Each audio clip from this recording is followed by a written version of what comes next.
Hello, everyone. Welcome to the second episode of the KWS Cast. And this week, I have the pleasure of talking to Seb Long, who is the managing director at Player Research. Hi, Seb. How are you?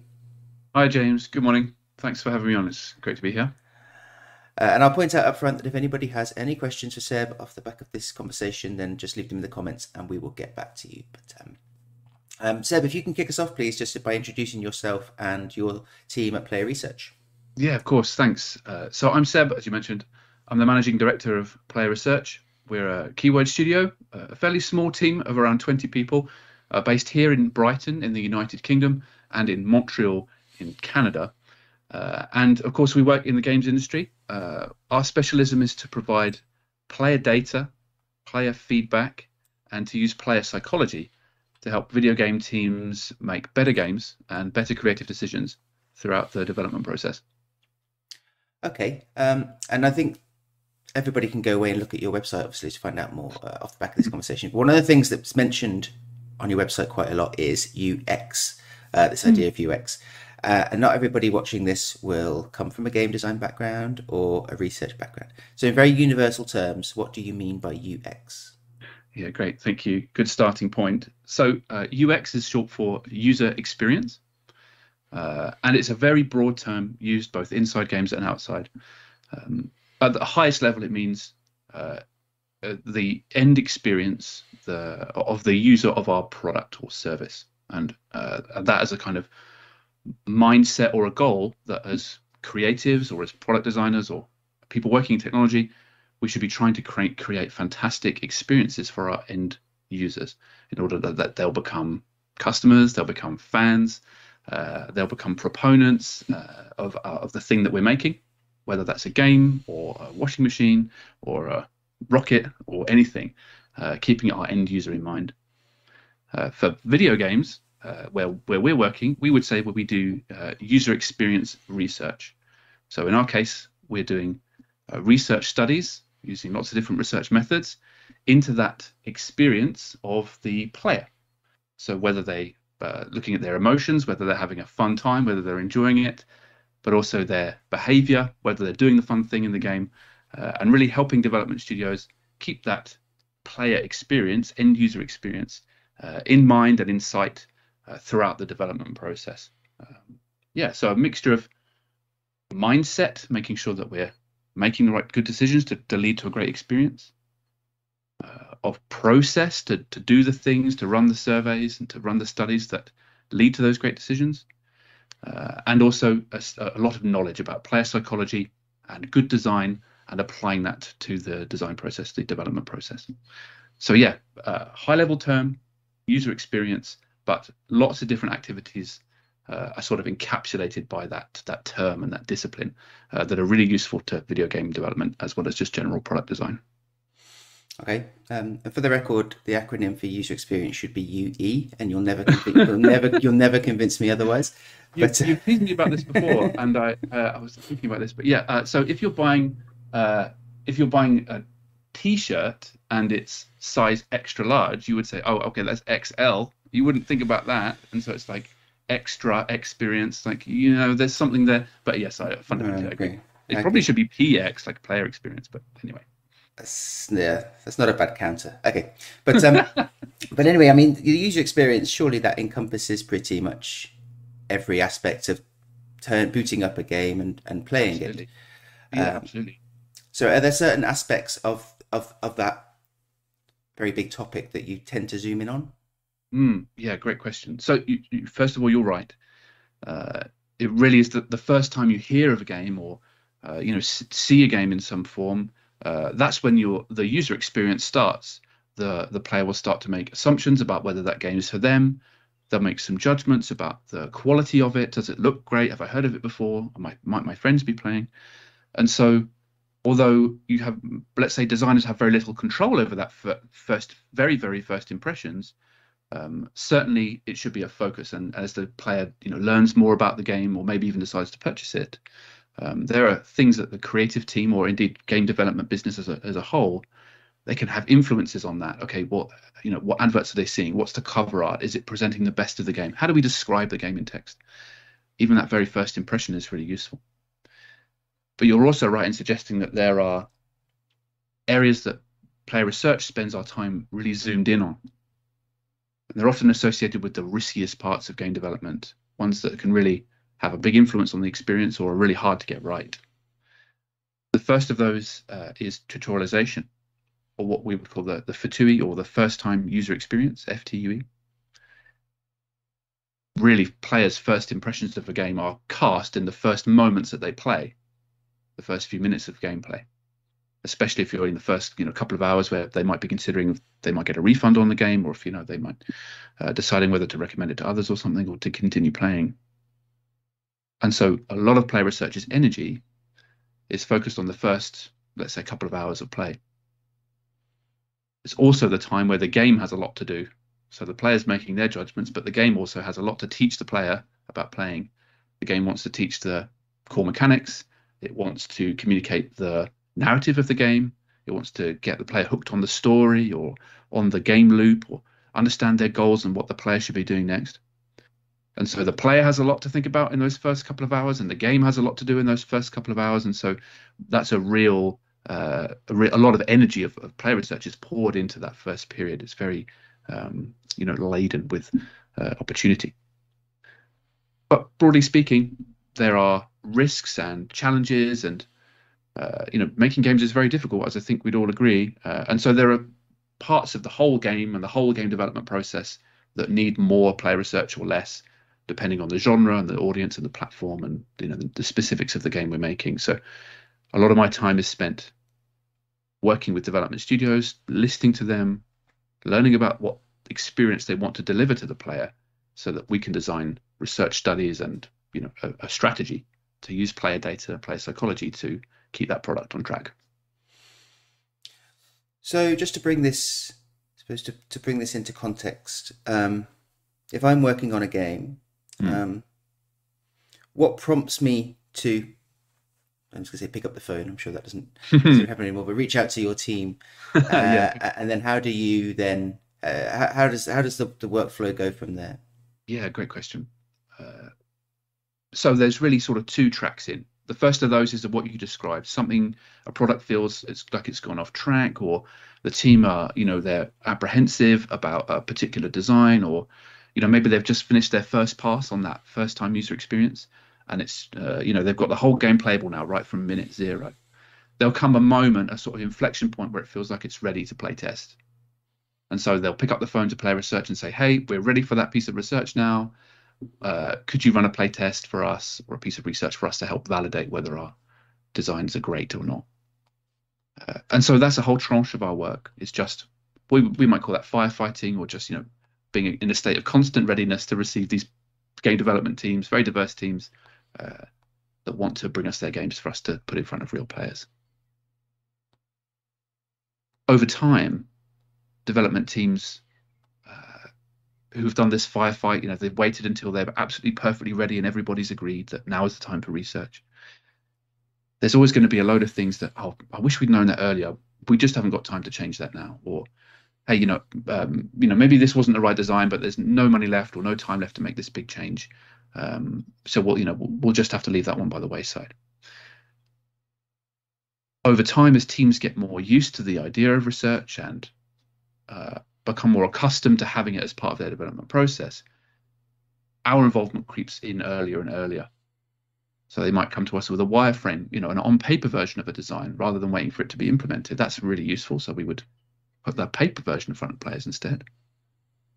And maybe even creep earlier. Maybe we would look at a concept art, or a mood boards, or in-game scripts, or something like that. Even before it's off paper at all, before we've even got anything playable. Maybe that now feels like teams have more confidence with a better time in the time that they're choosing to start research. And so the first touch point for us is, where are you in the game development process? Tell us about the things that are keeping you up at night, and what have you got scope left to change? What could we realistically change in the game now to improve it? And then we'll design the piece of research that explores the thing they have in a rigorous way, and gives them the data that allows them to make that change. Okay, so I mean, the final report that you come to at the end, I'll get onto that next. I'm going to try and keep things relatively chronological, something that helps people understand the process. But so when I come to you with my problem or my concern, the thing that we haven't mentioned yet is the playtesters.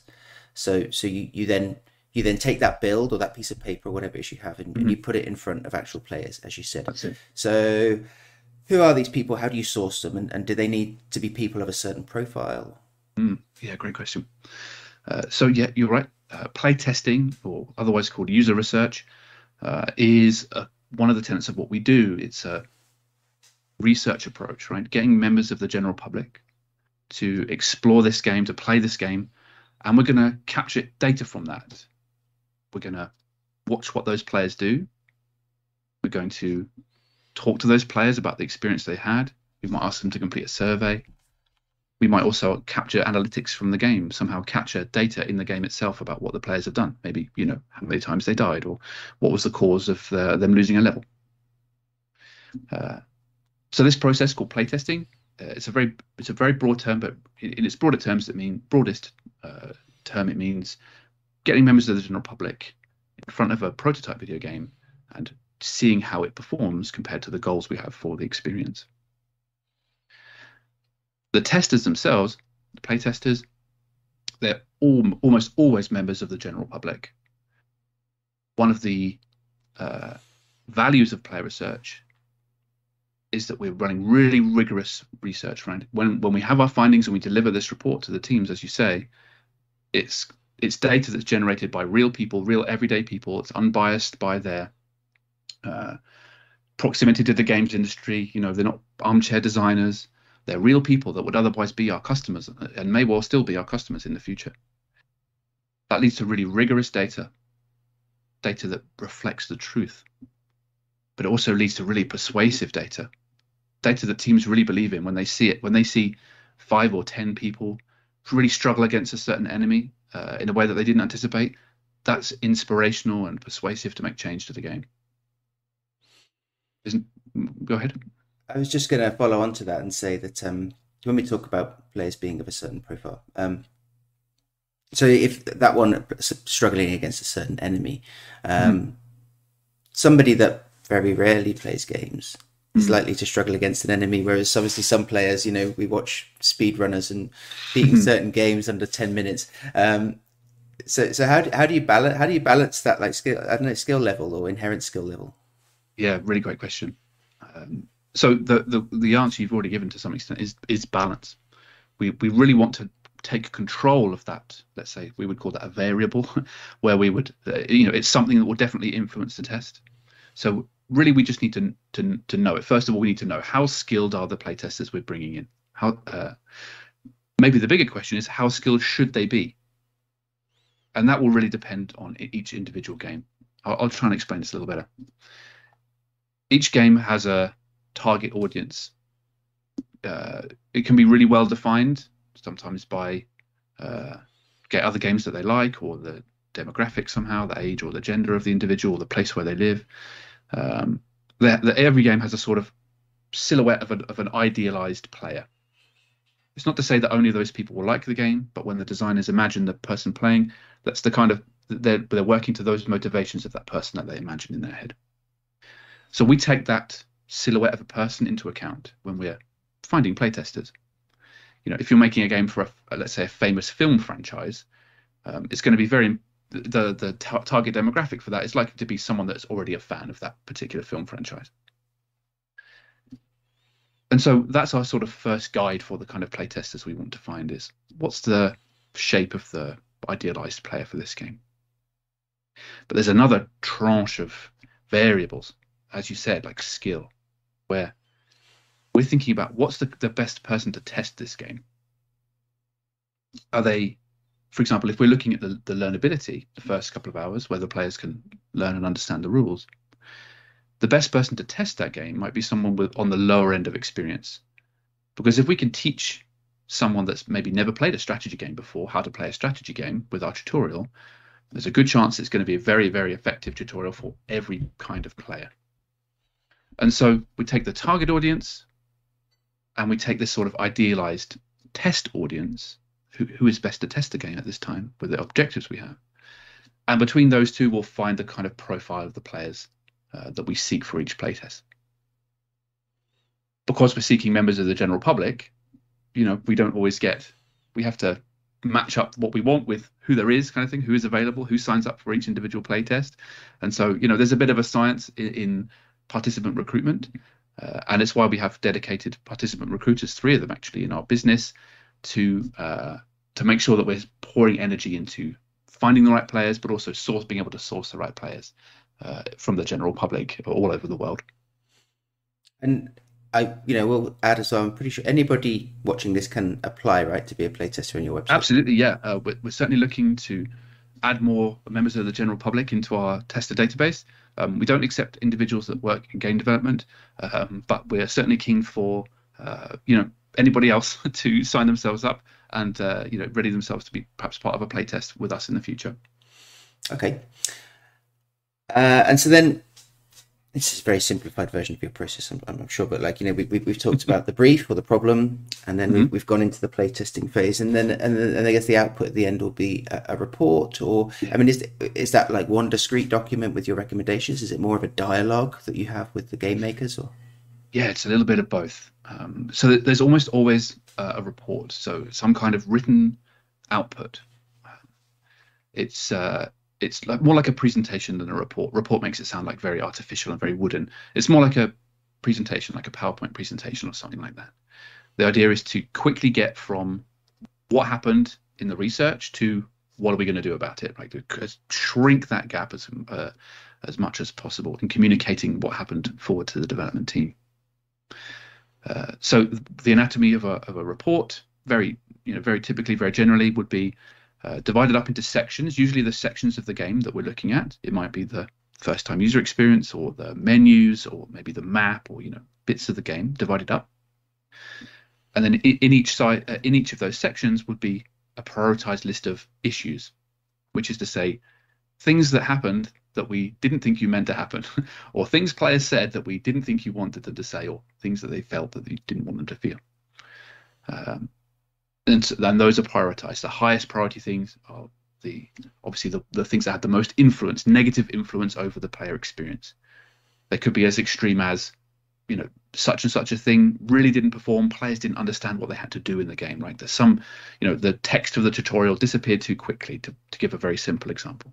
That this core piece of tutorial text disappeared so quickly, players didn't read it, and so they didn't understand what they had to do, and that affected everything else in the playtest. Everything else after that, the player was just wandering around sort of aimlessly because they didn't have this crystallized piece of crystallized objective. That would be, let's say, a high priority issue. And there are medium priority issues and low priority issues, and sometimes just questions. Hey, is this a thing you're okay with players saying or doing? And so that's the anatomy of a report. Very logically worked through the evidence we have, the impact of it. You're right, though, that there are other dialogues as well. We might provide videos of the sessions. Of course, we want to talk to development teams and listen to them and be part of the conversation about solving these problems. And that's where player research, our team, really shines. They've worked on very many hundreds of games, and so they've got a fantastic expertise about how to solve some of the problems that in clever and elegant ways that these design teams are finding they're coming up against. And so involving ourselves not only in the diagnosis of problems that games have in their design, but also in the solutioning of how to fix those problems through elegant game design as well. So yeah, reports, presentations, conversations, and continued engagement with the team to try and make those creative decisions and resolve the best possible outcomes for the game. It just dawned on me there may be people listening to this now with a kind of an interest piqued. They may think like, wow, this is actually a role in the game development process that I just didn't know existed. So for anybody that might be tthinking, wow, being a researcher, that would actually be a pretty cool thing for me. What's the kind of background? How do people get into this kind of role? Yeah, super. So it's a very sought after role. First of all, there's not so many games user researchers on the planet. In the order of about 300 probably that really do what we do. But it's a fantastic discipline and very exciting. And so naturally very keen to hear from anyone that wants to target their career at this. Broadly speaking, the discipline it borrows very strongly from psychology.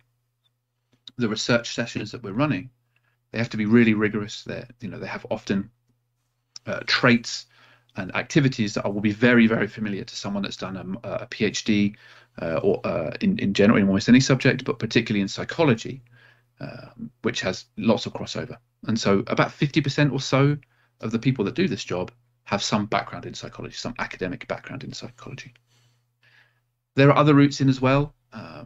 Often computer science has courses on research and courses on what's called interaction design. This idea of how computers interact with people. This is my background. The interaction between computers and humans and technology. That's got a lot of relevant knowledge as well. And there are other fields, sociology and anthropology, some kind of maybe ergonomics, any kind of intersection between the study of people and the study of technology tends to give people a really good footing for working in this space. If people want to learn more, there's lots of community-made resources. I'd encourage you to look at, first of all, at the website grux.org. That stands for Games User Research and User Experience.org. And the website on Twitter, actually, the account GamesUR, that's GAMES, letter U, letter R. Both of those websites, they're related, they're run by the same community group, are a fantastic avenue into learning a bit more about this discipline, the nuances of it, and ultimately how you can get a job in it. Great, thank you. That's quite comprehensive, and I'll grab those links and I'll put them in the comments That's super. To the videos and everything about the usability. And so, no, before I get into the final one, actually, you may have touched on this before, so apologies if this is going over old ground, but is there a user experience issue that you see in games that, over all of the many games you've worked on, it's a kind of, if I had a pound for every time I've seen that kind of thing? Yeah, it's a great question. I have touched on it a little in this conversation, but really learning or teaching the player is something that comes up as a challenge over and over again. It's the one thing that every video game has in common, that it's going to have to teach players how to play and teach players and show players why the thing that they've bought is worth it, why it's novel, why it's fun. And so it's maybe not, let's say, a common UX issue, but a common UX challenge is how the heck are we going to teach these really diverse players who maybe have never played a game like this before exactly how to have the fun in our game? That's a really complicated challenge, particularly when video games, they're very fluctuant. You've worked in games, that during the development process, they can completely change why they're fun, how they're fun, what the player does and why, constantly throughout development. So it's really hard to find a static point that says, okay, now we're ready to start working out how we're going to teach players this stuff. And so a lot of, as I mentioned already, a lot of player researchers' energy is poured into working out how to communicate these things well, but not in an artificial and cheap way. Whenever we talk about learning, people go, oh yeah, just add a tutorial. Let's just have a tutorial at the start and we can teach players all the things. We'll have text boxes that pop up and it says, this is a thermal discombobulator or whatever, and it thermally discombobulates things. And we'll just tell the player this is what it does, But that really, really isn't going to be effective. I don't think anyone considers a tutorial as being the most fun part of the game, but certainly, having watched many thousands of tutorials be played, they're rarely as effective as designers and creators hope that they will be in really communicating things to players. So a lot of our energy is taken as, okay, let's try to reduce the need for a tutorial by teaching players in other ways, by having players discover and work things out for themselves, or have things be really intuitive so players just sort of can guess how a thing works or what they have to do through level design or the user interface design. So yeah, that's a real complicated, nuanced and exciting challenge that's brought to us by almost every game, and one that feels fresh for almost every product, and every design team has their own sort of vision for how they're going to teach players things. It's very exciting. Last question, because we're coming up to 25 minutes now. I try to keep these chats around about the 25-minute mark. And this is a personal one that I ask everybody, which is which part of your job do you kind of cherish the most? What makes a really great day at work for you? That's a great question. So my job really is divided in half. Half of my time is spent looking after the sort of operations of the business, which is great. Keeping the lights on and insurance is paid and things, and that's fine. The half that I cherish the most is working with the game development teams, meeting them for the first time. The nature of player research's position in the games industry is that we're working with a lot of teams that have never done this before. They've never tried a playtest. They've never, employed a professional team to evaluate their game and see if it's any good. And so that's a really exciting chance to tell them about the voice of player research and the value that we can bring, and to try and help them solve their problems, actually save them hopefully time and money in the development process. And so I absolutely cherish and love those opportunities to listen to development teams talk about their objectives for this product, and the hopes and the dreams they have for it, and the vision they have for it. And then on my side of the call, I'm thinking, okay, yeah, we can check that, we can test that, we can improve that, we can work out ways to see if those hopes and dreams are coming true. And if they're not, the best part is we can help those teams achieve them by bringing the knowledge we have about player data, player psychology, and player feedback, and bringing that straight back to the team, washing some of their fears away, giving them fantastic direction to drive their development forward. And so those interactions they're so refreshing, they're so inspiring, to see the whole cycle through of them coming to us, commissioning a study, and then heading off back out into their design wilderness, with new passion and new energy and new direction. That's a real luxury. It's a real responsibility. And something that's something we love, a position we love to hold in the games industry. Well, Seb, thank you for helping to make our games better. I suppose we're the players are the ultimate beneficiaries of that. So thank you for that, and also thank you for your time today. It's been a pleasure to catch up with you. Yeah, likewise. Thanks, James. It's been brilliant.